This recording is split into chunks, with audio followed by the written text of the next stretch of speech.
بسم الله والحمد لله والصلاة والسلام على أشرف خلق الله سيدنا ومولانا محمد وعلى آله وصحبه ومن والاه. قال الإمام السنوسي رحمه الله تعالى ونفعنا الله بعلومه في الدارين آمين. قوله ودليل حدوثها لزومها لما يفتقر إلى المخصص، يعني أن الحوادث تنقسم إلى أجرام وأعراض. تتذكرون في تحقيقات الأنظار أخذنا مساحة شاسعة في بيان هذا، قسما قسما بابا بابا بتفصيل كلامي عميق، وهي الصفات التي تتصف بها الأجرام. لذلك نحن نعلم أن العرض لا يقوم بنفسه، يفتقر إلى القيام بالغير. نعم. وقلنا أن الجرم بيّن ذلك أنه ما تألف من جزئين من جوهرين فأكثر أو لا امتد أو لا، فيعم الجسم والجوهر. ولا شك أن الأعراض لا يفارقها التغير حصولا أو قبولا إن قدرنا بقاءها. يعني هنا أشار إلى الخلاف هل أن الأعراض تبقى زمانين أم لا. هذه المسألة تكلمنا فيها وناقشناها جيد. نعم. قال الشيخ سعيد فودة تفضل. يعني بسم الله الرحمن الرحيم، الحمد لله رب العالمين، والصلاة والسلام على أشرف المرسلين سيدنا محمد وعلى آله وصحبه ومن تبعه بإحسان إلى يوم الدين. قال يعني أن الأعراض إما أن يقال ببقائها زمانين. هذه مسألة كلامية مختلف فيها، يعني تكلمنا فيها في تحقيقات الأنظار، هل أن العرض يبقى زمانين فأكثر أم لا؟ خلاف بين الأئمة. يعني أن الأعراض إما أن يقال ببقائها زمانين فأكثر، أو يقال باستحالة بقائها زمانين، بل هي كل لحظة توجد وتعدم. فعلى القول بالبقاء فطريق الاستدلال على التغير هو قبول الأعراض لذلك في بعض الأزمان وإن لم يكن الآن. يعني إذا قلنا أن العرض يبقى فهذا التغير وهو يعني التجدد، يعني كيف نستدل به؟ بالقبول، بالاستعداد، أنه قابل للانعدام مع بقائه. نعم. أما على القول بأن الأعراض لا تبقى زمنين فالاستدلال بالتغير أقوى فيها، على وفق كما قال أنها كل لحظة توجد وتعدم، توجد وتعدم، توجد وتعدم. نعم. فعلى القول بالبقاء فطريق الاستدلال على التغير هو قبول الأعراض لذلك في بعض الأزمان وإن لم يكن الآن، وهذا معنى قوله قبولا. وعلى تقدير القول بانعدام الأعراض كل لحظة وعدم بقائها فتغيرها من وجود إلى عدم حاصل بالفعل ولا يحتاج إلى تقدير عقلي لتجويزه. نعم. وبناء على ذلك يجب البحث في الوجود الخارجي والعلم هل الأعراض تبقى بعينها زمانين فأكثر أو أنها تتغير كل لحظة. فما يوجد منها الآن ليس نفسه الباقي بعد لحظة، وذلك لكي نتمكن من أن نقيم الاستدلال على الأمر المتحقق بالفعل خارجا. ولكن هذا الأمر ليس شرطا في تمام الاستدلال، بل يتم الاستدلال على الاحتمالين، ولكن يطول، فلو جزمنا بواحد منهما اختصرنا بعض المقدمات وبنينا على ذلك بعض الفوائد. نعم. على كل التغير حاصل في الخارج، لكن الإشكال هو التحقيق والتدقيق في أن الأعيان يعني في ذاتها تتغير، بمعنى أن العين الموجودة الآن ليست التي بعدها، والآن انعدمت، والتي هذا الذي ينبغي أو التحقق منها في الخارج، في الوجود الخارجي. أما من حيث التجويز والإمكان العقلي فهذا متفق عليه، قبول ذلك، قبولها العدم. نعم. ثم قال الإمام السنوسي والتغيير يستلزم الحدوث والافتقار إلى الفاعل وينافي القدم إذ القديم لا يكون إلا واجبا فلا يقبل التغيير، لذلك كل متغير حادث. وأما الأجرام فلازمة للصفات المتغيرة المفتقرة إلى الفاعل. نحن لو تتذكرون الفلاسفة حاولوا بعد قطعية حدوث الأعراض أن يفصلوا العلاقة بين الأعراض والأجرام، وبين الأعراض والأجرام، صح أم لا؟ أن إثبات قطعية التلازم بين الأجرام والأعراض وعدم الانفكاك يفضي إلى حدوث العالم قطعا، لأن العالم مؤلف من جواهر وأعراض. وقلنا أن الفلاسفة حاولوا جاهدين أن يفصلوا ويعني يجعلوا قواعد كلها مستحيلة عقلا كلها، ليصلوا إلى نتيجة عدم التلازم بين الجواهر والأعراض، لأن الملازم للحادث حادث بما هو معروف عند المتكلمين بالمطالب السبعة: زيد ما قام ما كمن من ثقل من فك لا عدم قديم لا حنى. هذه المطالب السبعة في الرد على الفلاسفة في هذا الباب. نعم. وأما الأجرام فلازمة للصفات المتغيرة المفتقرة إلى الفاعل، وملازمة للمقادير والأمكنة المخصوصة المفتقرة إلى المخصص، والملازم للحادث حادث. فإذا جميع العوالم لا تنفك عما يحوجها إلى الفاعل فتكون كلها حادثة. حادثة. نعم. اقرأ لنا قول شيخنا سعيد في تعليقه على قوله: والتغيير يستلزم الحدوث والافتقار إلى الفاعل. هذا القول صحيح مطلقا سواء على الذوات أم في الصفات. يعني إذا قلنا إن ذاتا من الذوات تغيرت من وجود إلى عدم أو بالعكس، فهذا دليل على أن هذه الذات حادثة. وإذا قلنا إن صفة معينة لذات لم تكن موجودة ثم ثبتت لهذه الذات، أو كانت الذات موصوفة بها ثم زالت عنها، فهذا دليل على حدوث هذه الصفة. ولا ريب أن الحادث مفتقر، وكل تغير دليل على حدوث المتغير. فكل تغيير دليل على حدوث المتغير، ولا شك أن ما قام به التغير فقد قام به الافتقار، فيكون مفتقرا كذلك. يعني المتغير مفتقر، نعم، إلى مخصص يخصصه بهذا التغير. نعم. فالذات التي تتصف بصفات حادثة هي أيضا مفتقرة، والافتقار ينافي الألوهية، ولذلك يستحيل القول بأن الله تعالى يتصف بصفات. والافتقار ينافي الألوهية، يعني أن الافتقار مستحيل في حق الإله تبارك وتعالى. نعم. ولذلك يستحيل فالقول بأن صفات الواجب جائزة أنه مفتقر، لأن الجائزة مفتقر بوجود صفاته إلى مخصص يعني يخصص هذا على ذلك.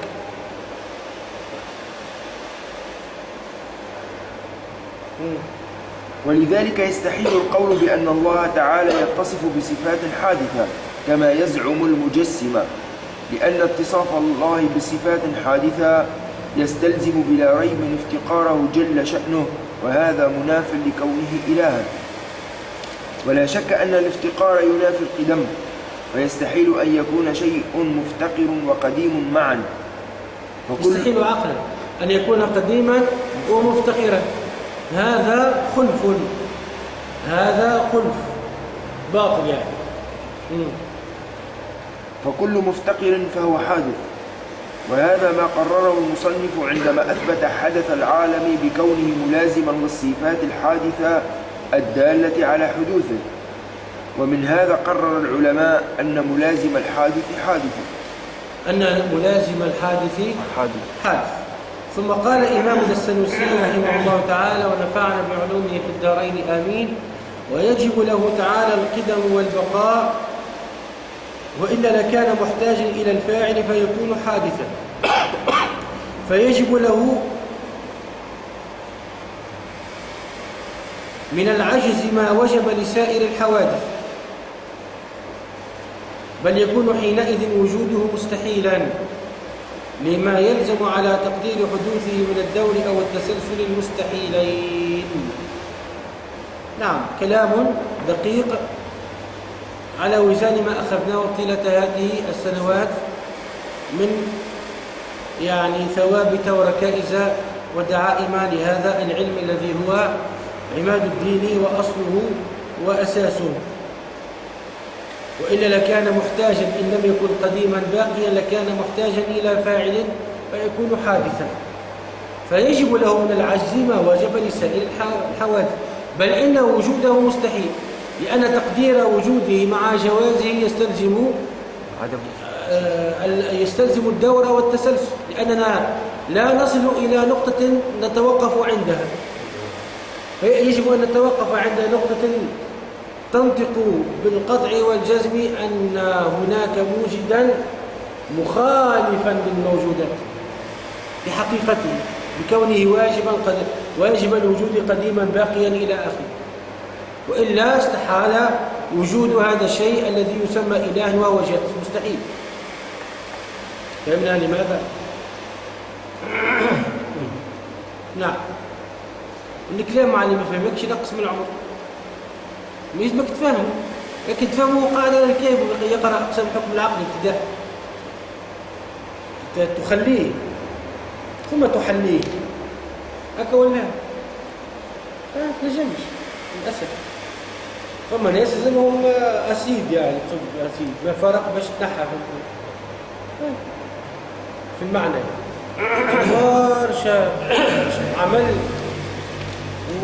واعطينا إلا ما تخرج بعض الأوساخ من هنا وهنا، فما بالك المعبأ بالأوساخ ويظن أنه ليس متسخا، ماذا تفعل معه؟ يتعبك جدا. نعم، اقرأ يعني الحمد لله والصلاة والسلام على أشرف المرسلين سيدنا محمد وعلى آله وصحبه أجمعين. قال المؤلف رحمه الله ونفعنا بعلومه في الدارين آمين. يعني أنه يجب له تبارك وتعالى أن يكون غير قابل للعلم في الأزل، غير قابل للعدم في الأزل، وهو معنى القدم، ولكن لا يزال وهو معنى البقاء. يعني أن وجوده ليس مسبوقا بعدم، وأن وجوده لا يلحقه العدم. نعم، إذ لو كان قابلا للعدم لما كان واجب الوجود، بل يكون جائز الوجود، وكل جائز فهو مفتقر إلى الفاعل كسائر الجائزات، فيكون حادثا مثلها، وذلك مستحيل لوجهين. رأيتم ذات حتى إذا قلنا أن صفاته جائزة كذلك نفس الكلام. نعم، وذلك مستحيل لوجهين، أحدهما أنه يلزم أن يكون عاجزا كسائر الحوادث لمساواته لها في الحدوث والجواز. نعم، إذا كان جائزا فهو مستوي معها في الحدوث، مع الحوادث في الحدوث والجواز، فإذا كان مستوي معها أخذ أحكامها، أخذ خصائصها، بأي مزية يتفرد عنها، فيكون عاجزا مثلها، مفتقرا مثلها، ناقصا مثلها، قابلا للعدم مثلها. نعم، فلا يصح إسناد شيء من الحوادث، فلا يصح أن نقول أنه موجد، لا يصح إسناد شيء من الحوادث إليه لعموم عجزه عن الإيجاد لكل حادث، فليس إلها. فلا يصح إسناد شيء من الحوادث إليه لعموم العجز عن الإيجاد لكل حادث. نعم، وإنما يلزم عجزه عن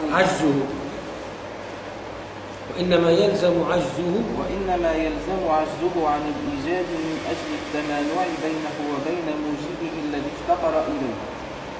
التمانع لو كان فيه آلهة إلا الله لفسدت، بمعنى أن مثال ذلك للتمانع أن عندنا إلهين، إله أراد إيجاد شيء ما والآخر أراد شيئا ما فتعارض، لأنه يستحيل اجتماع ضدين. هذا نوع من أنواع التمانع الذي أخذناه باستفاضة سابقا، وسيأتي كذلك باستفاضة في المستقبل. نعم. وأيضا إسناد الممكنات إليه بالخصوص دون موجبه تخصيص بلا مخصص. وأيضا فليس إسناد سائر الممكنات إليه بالخصوص بأولى من العكس. نعم. لماذا؟ لأنه لا مزية له، قد نسندها إلى غيره، كما دائما أبين ما مزيته. قد يكون إيجاد الممكنات لغيره، ليس ما دام هو يعني متصف، يعني هو جائز مستوى مع سائر الموجودات في الجواز والحدوث، فلماذا خصصناه هو بالإيجاد للممكنات؟ لا خصوصية له. وهذا معنى قوله وأيضا فليس إسناد سائر الممكنات إليه بالخصوص بأولى من العكس، وهو أن نسلب عنه خصوصية الإيجاد للممكن. لماذا؟ لأنه عاجز، لأنه مستوى مع الموجودات في الجواز والحدوث، تعالى الله عن ذلك علوا كبيرا. ولذلك القول بعدم قدمه وعدم بقائه، أي أن وجوده ليس مسبوقا بعدم ولا يلحقه عدم، يفضي إلى هذه المستحيلات. نعم. المستحيل الثاني أنه يلزم أن يكون وجوده حينئذ مستحيلا لا يتصور في العقل ثبوته، لأنه إذا قدر قبول ذاته العدم صار جائزا مفتقرا إلى الفاعل. علي صوتك شوي.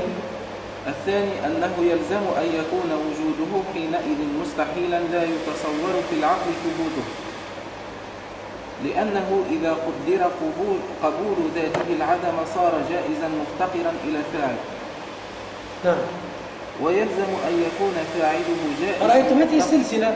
يعني ينبغي أن نصل ضرورة إلى نقطة نقول فيها هناك موجد يمايز ويغاير ولا يماثل الموجودات، وإلا يعني تسلسل الأمر إلى ما لا نهاية له. هذا جائز مفتقر إلى موجد، طيب هذا الموجد جائز يفتقر إلى موجد، هذا الموجد جائز يفتقر إلى موجد، هذا الموجد جائز يفتقر إلى موجد. ينبغي أن نقف إلى قولنا أن هذا الموجد واجب. إذا قلنا أنه جائز يعني هناك دور وتسلسل، والدور وما توقف على المستحيل فهو مستحيل. إذا توقف وجود هذا على مستحيل وهو تسلسل ودور فهو مستحيل، وجوده مستحيل. فالقول بإله جائز مستحيل عقل، مستحيل عقل. فمن الآن يعني الذي يقول هذا الكلام يعني هو يتخبط في ما لا يقبل الثبوت أصلا، لكن نحن يعني نذكره من باب البيان. وهو مستحيل عقلا، فرضه هو أصلا مستحيل فرض. نعم. ويلزم أن يكون فاعله جائزا مفتقرا إلى الفاعل، لأنه مثله في الألوهية.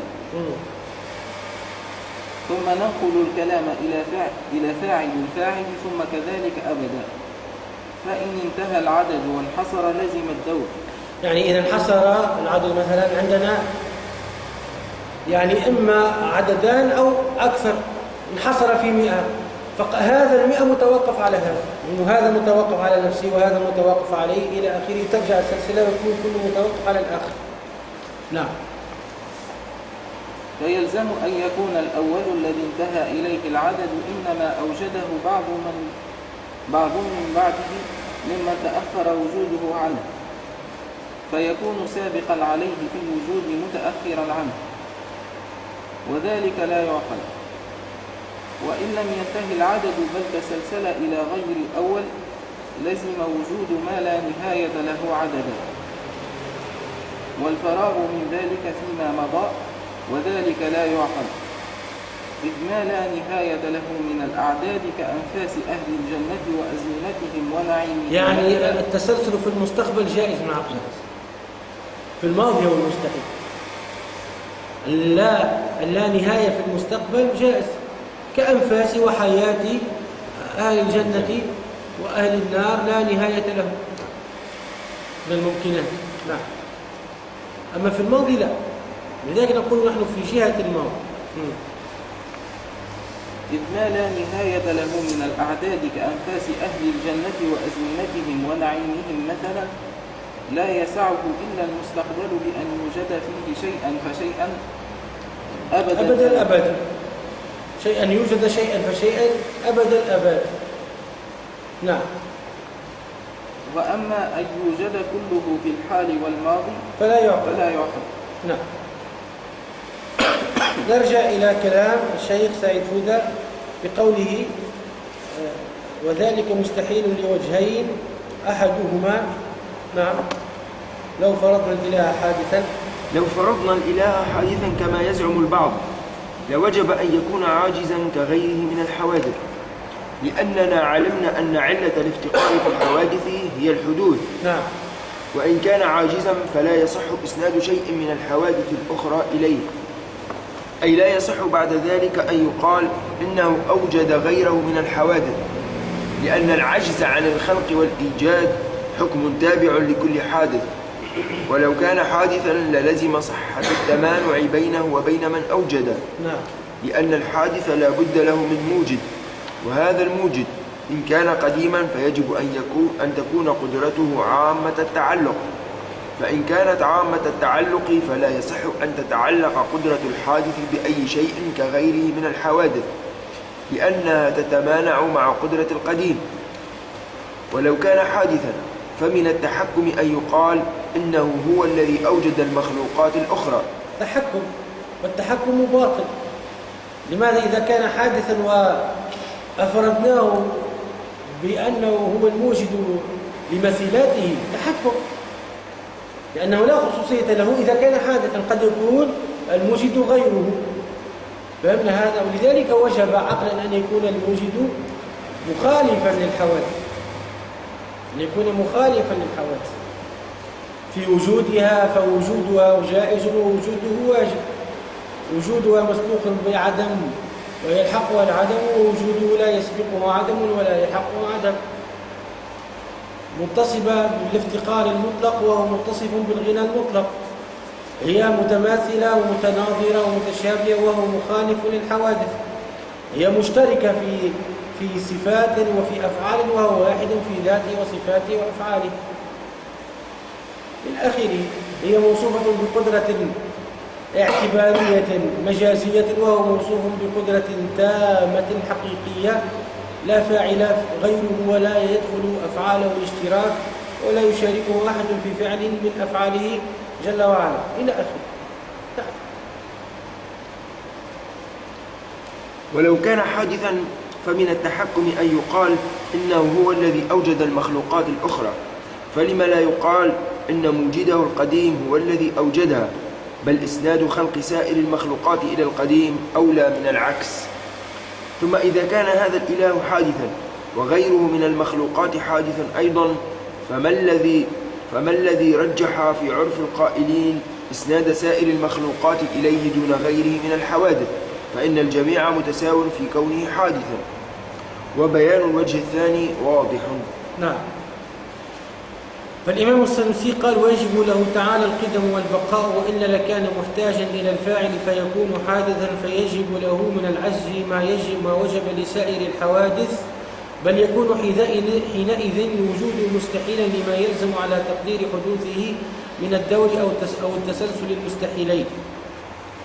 فقوله هنا بل يكون وجوده حينئذ مستحيلا إضراب انتقال من لازم محال إلى لازم أشد منه، يعني هناك تكملة وانسياب في السياق، بخلاف الإضراب الإبطالي الذي يبطل ما قبله. فهنا بل هي للانتقال كما ذكر، انتقال من لازم محال إلى لازم أشد منه في الاستحالة، لا إضراب إبطال، لأنه قال ويجب له تعالى القدم والبقاء، وإلا لكان محتاجا غير قابل وإلا لكان محتاجا إلى الفاعل فيكون حادثا، فيجب له من العجز ما وجب لسائر الحوادث. هذا اللازم العجز، بل يكون إذن وجوده مستحيلا، لازم أشد منه العجز. ثم قال لا، العجز نعم بل وجوده مستحيل، فهذا لازم أشد منه، أشد وجوده مستحيل. فهمنا معنى هذا اضراب انتقال من لازم المحال إلى لازم أشد منه في الاستحال، وهو استحالة الوجود. العجز محال، واستحالة الوجود أشد في الاستحالة. فهمنا هذا المعنى حتى نفهم يعني كلام الإمام، وبالله التوفيق. واضح إن شاء الله تعالى هذا الكلام. ما معنى الإضراب هنا؟ لازم محال، انتقال من لازم المحال إلى محال أشد منه. ما هو اللازم المحال في المتن؟ العجز. اللازم الأشد استحالة عدم استحالة الوجود. أحسنت، نعم. ثم سيتكلم الشيخ سعيد فودة بإسهاب عن التسلسل، نرشئه إن شاء الله تعالى في الدروس القادمة حتى نأخذ وقتنا فيه، ونكتفي بهذا القدر.